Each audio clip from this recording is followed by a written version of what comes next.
माँ जल्दी से पकौड़े लाओ ना। आप जब तक पकौड़े लाओगी तब तक तो बारिश ही बंद हो जाएगी। ला रही हूँ बेटा, ये ले तेरे मनपसंद आलू गोभी और प्याज के पकौड़े, साथ में हरी वाली चटनी भी बनाई है। वाह माँ, मजा आ जाता है आपके हाथ के गर्मा गर्म पकौड़े खाकर। काश मेरे ससुराल में भी मैं इतने अच्छे पकौड़े खा सकती।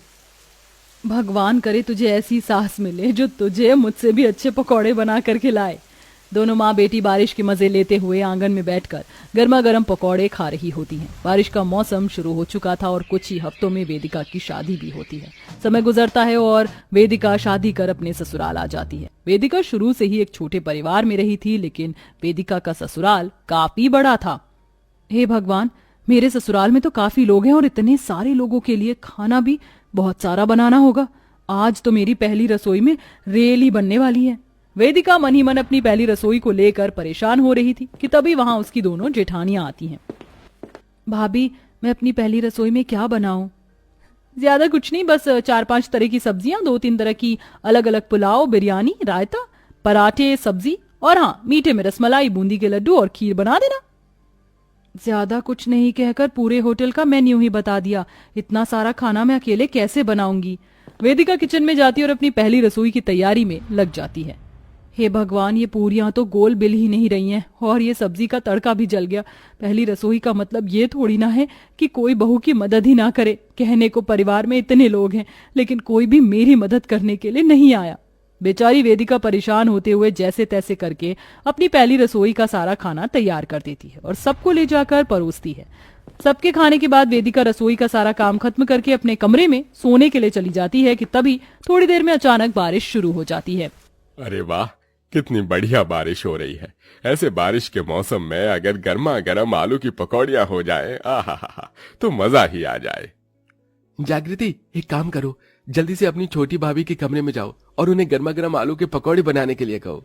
जागृति सीधा वेदिका के कमरे में जाती है और उसे आलू के पकौड़े बनाने के लिए कहती है। लेकिन जागृति, अभी थोड़ी देर पहले ही तो सभी लोगों ने इतना सारा खाना खाया है और अब पकौड़ियां। तो भाभी, क्या आप अब हम सबके खाने को नजर लगा रही हैं? अरे खाता पीता परिवार है तो क्या खाएगा नहीं? नहीं, मेरे कहने का वो मतलब नहीं है। खाना खाने के बाद एकदम से पकौड़ियां खाओगे तो एसिडिटी हो सकती है। भाभी, हमें सब हजम है।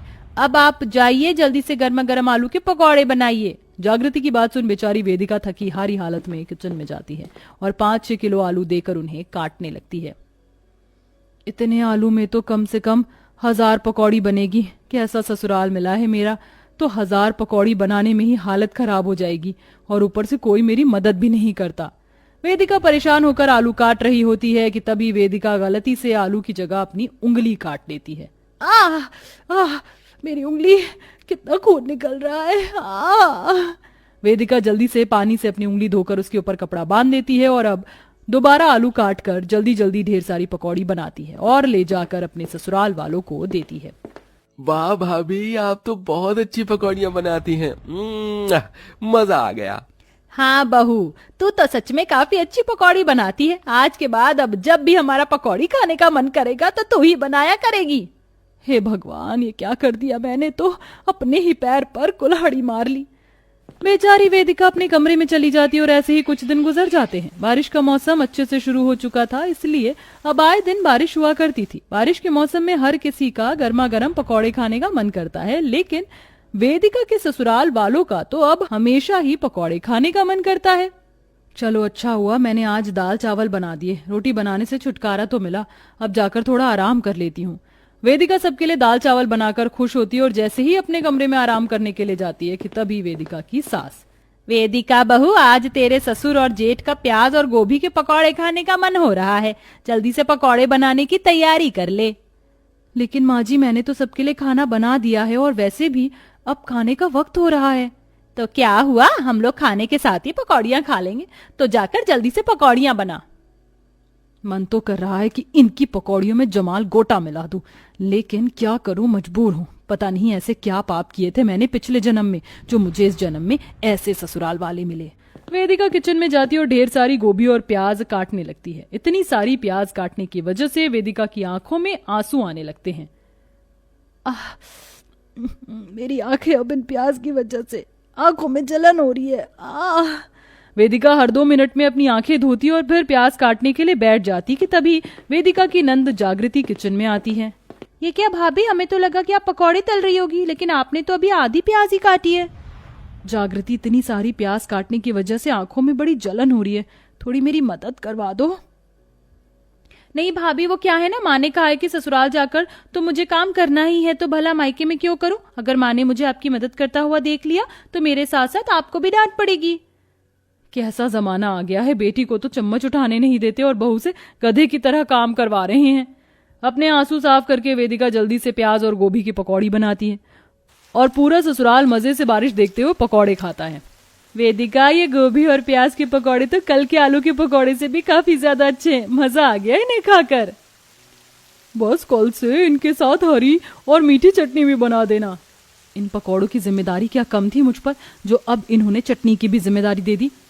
जब कभी खुद को ये 1000 पकौड़े बनाने पड़े ना, तब जाकर अकल ठिकाने आएगी इन लोगों की।